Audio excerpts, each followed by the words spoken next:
It was late July at Westberrie, and the golden sun was beginning to set and leave its mark on the scenery below.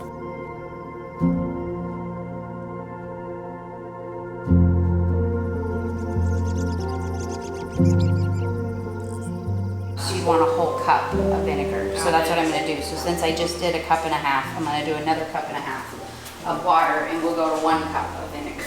Okay. They're bugs. They're worms that form in the buds, in the blossoms of the berries, and they form as the berry is growing. They'll stay in there and they just feed. So what you're doing is you're hitting them with a water acid mix that will kill all of those bugs. How long do you let it soak for? Not overly long, like probably 10 minutes, and get more of these little grass pieces out, and you'll kind of start to see the bugs, if there are any. We'll kind of start to try to get to the surface. I didn't have too many bugs in the black raspberries that we did this year, so I'm hoping maybe it's just a good year.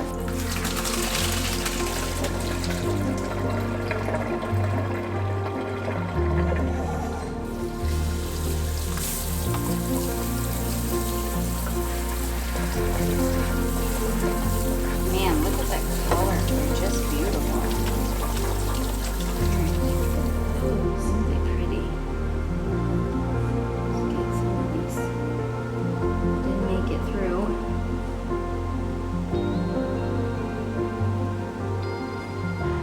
The heat was beginning to crank up, but blackberry picking was in full swing.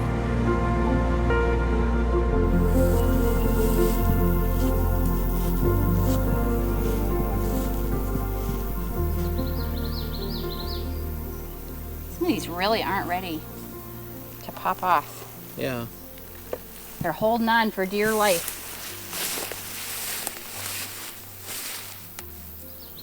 But then when they get like that, then you just eat them.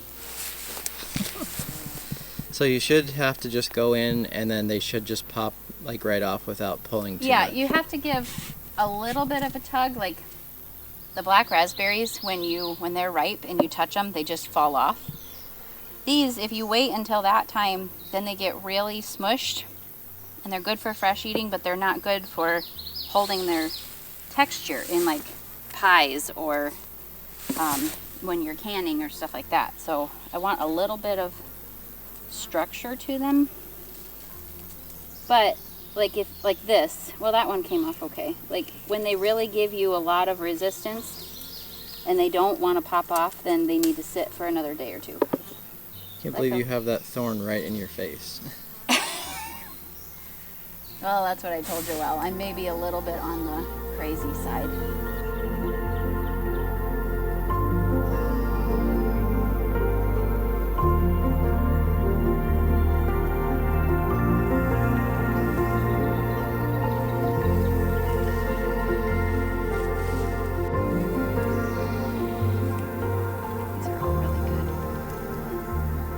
That one, like, I can't even really pull, so that one is not ready.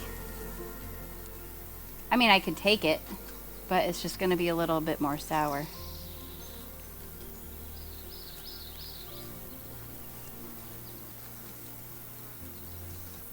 Also find it interesting, but daddy longlegs really love berries. They're all over the berry plants. So I do my due diligence, and I always leave a few for them. Jeez, look at that. They're very nice size.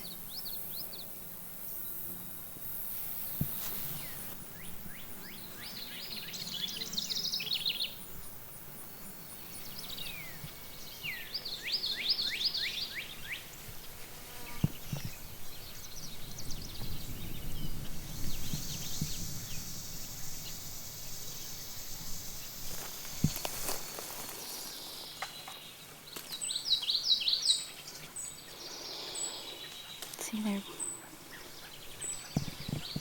a little bit red.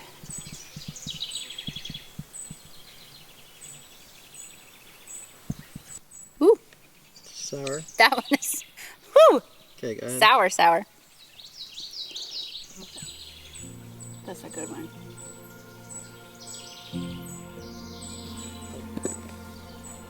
Back inside the house, Kelsey soaked more of the day's treasures, while Joey enjoyed the air conditioning.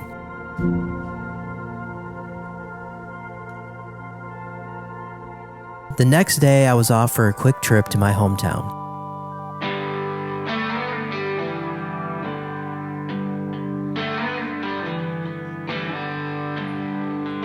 I had a new niece to meet and was able to spend some quality time with family.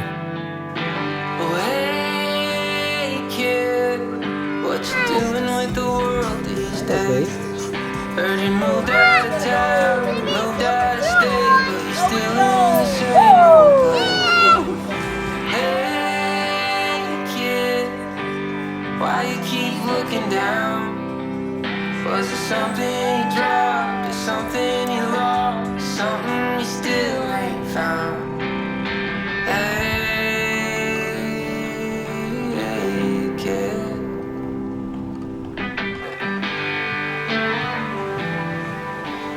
We'll just see if you can figure out what you're doing. I'm gonna find my pitching That wedge. feels good.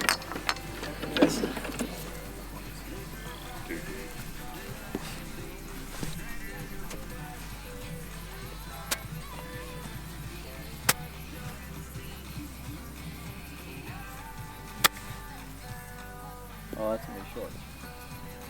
Oh, look at it roll up. Get up there. My brothers and I took advantage of some beautiful Minnesota weather, perfect for golfing.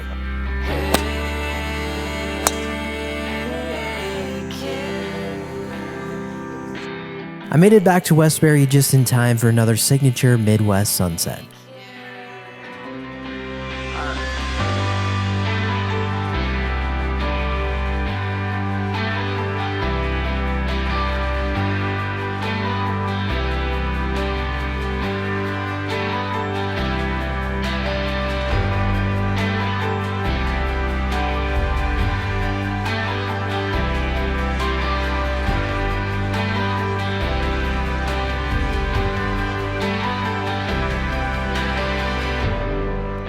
Kelsey was taking advantage of the slightly cooler evening for more berry picking. And I love how this shot right here shows just one small section of the vast area she's trying to cover while gathering those gems. Hey, kid. Hey, kid.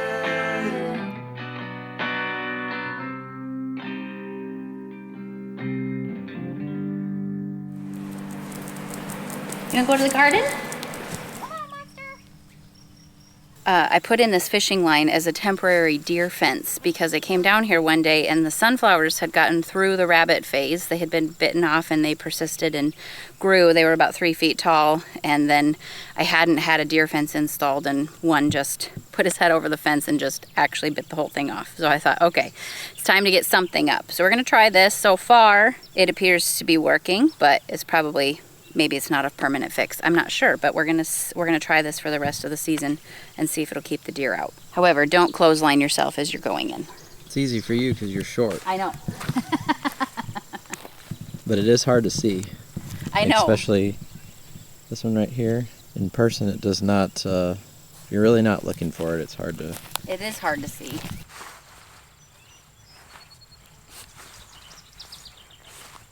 Ernie, you're very, very clean.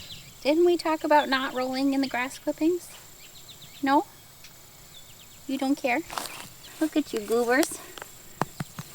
You're all dirty. You're all dirty. Oh, buddy. I planted some pumpkin seeds here. They are from 2019. So it just goes to show you with proper seed storage, you can still get germination. We're 4 years out from that. And I planted 8. I had 2 come up. So germination rate obviously isn't great, but after 4 years, I'm pretty happy with that. So we do have 2 pumpkins that actually germinated, and we're about 9 days from planting. So I'm pretty happy about that. I planted some yellow squash and some zucchini also about a week ago, and those are doing great already. Definitely, I mentioned the lasagna garden is probably not going to be exactly the path forward this year. I just noticed things are not coming up. I think there's too wet. I think that's the problem, that our soil out here holds a lot more moisture than what we're used to.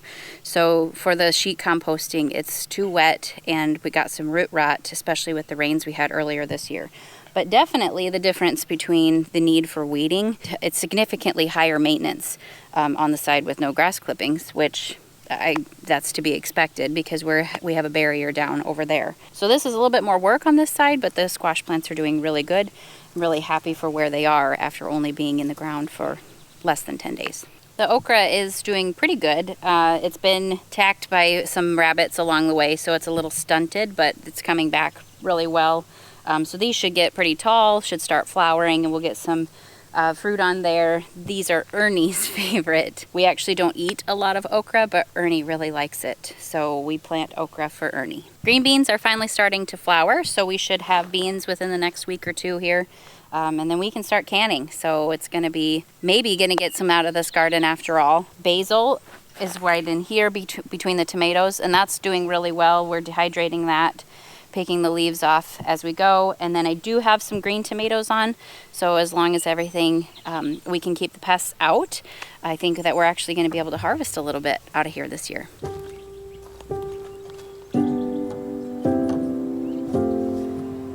As temps reached the hottest they've been all summer, I went to investigate how the berries were handling the heat. See if you can see it out there, but as these start to get hot, we're at the hottest part of the summer right now. Unfortunately, a lot of times in the last few years, it's doing exactly what it's doing this year, where these just start to shrivel up in the heat, and especially it seems like if we're not getting any moisture during that time frame to keep things going, it's just too hot for them to continue, and then a lot of the berries just get shriveled up and we can't pick them. So that's unfortunate. We are doing our best here to get out and get into here, but it's pretty difficult to pick through all this brush, and it takes a lot of time to pick, and that's just how it goes. So, but I want to show you how the heat is starting to affect everything. The birds are always there to keep me company with their songs.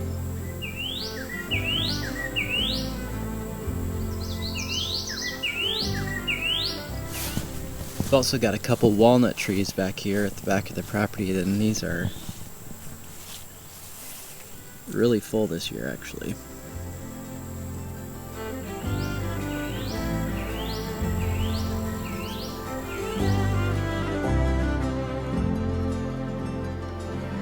Early evenings are my favorite time to enjoy the scenery out here, and on this one the clouds broke up the sun to produce a beautiful contrast.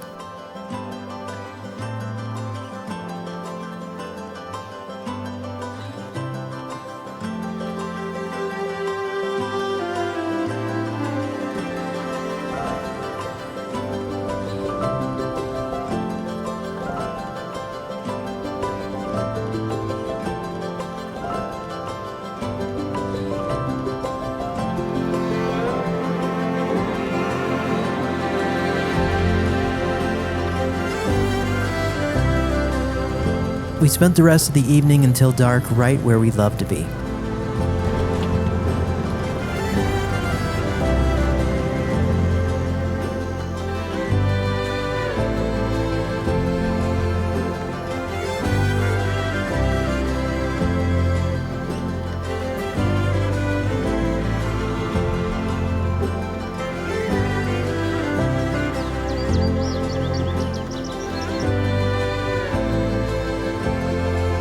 Pretty good haul? Oh yeah.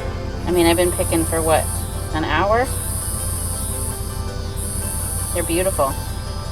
As the sun went down, we saw one of the most unique sunsets I've seen in a very long time.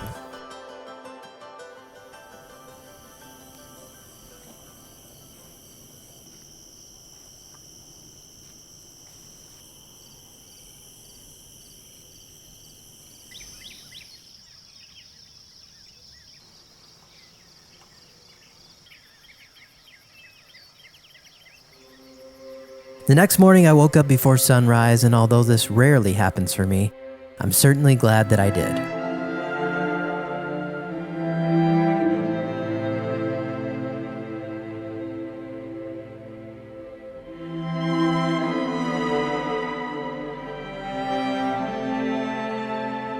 fog had covered the whole region as humid temperatures hung around during the moonlit hours. And waves of fog moved across the area as the sun began to rise and burn off the misty magic.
I'm not a morning person, but I can see why someone would be. I know this particular morning is something that I won't soon forget.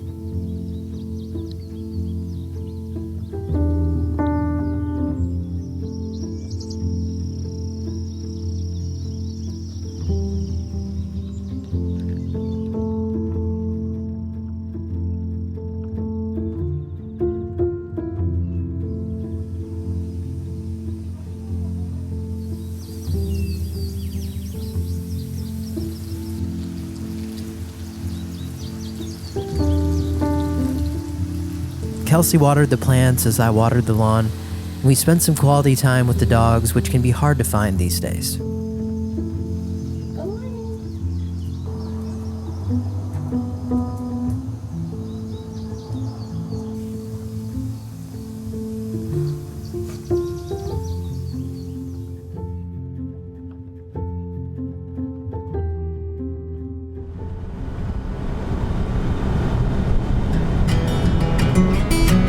Out on the back roads, I was taking the UTV to get gas. And yeah, it's not a bad task with views like this. That woman, she got a hold on me. She's the warmth of the summer, the color of spring. She's the strongest wind, the calmest breeze. That woman, she got a hold on. Look at how all this dust just covers everything on the sides of the roads here. This is limestone, so when it gets dry, it is a mess. Actually, when it's wet, it's a mess. I guess there's not much in between. She's a complex heart and I don't mind. That girl, she's like the finest wine. That girl, she's like the finest. Our neighbors have been hanging around more frequently, and we can't help but enjoy some time with them too. Honey, you drink me and I drink you. You're the kind of love I'm running to. Got a hold on me, got a hold on you. Got a hold on me, got a hold on you. Got a hold on me, yes you. The days are moving quickly and the sun sets a little earlier as summer begins to fade closer to fall. We're just trying to hold these moments close and appreciate every single bit.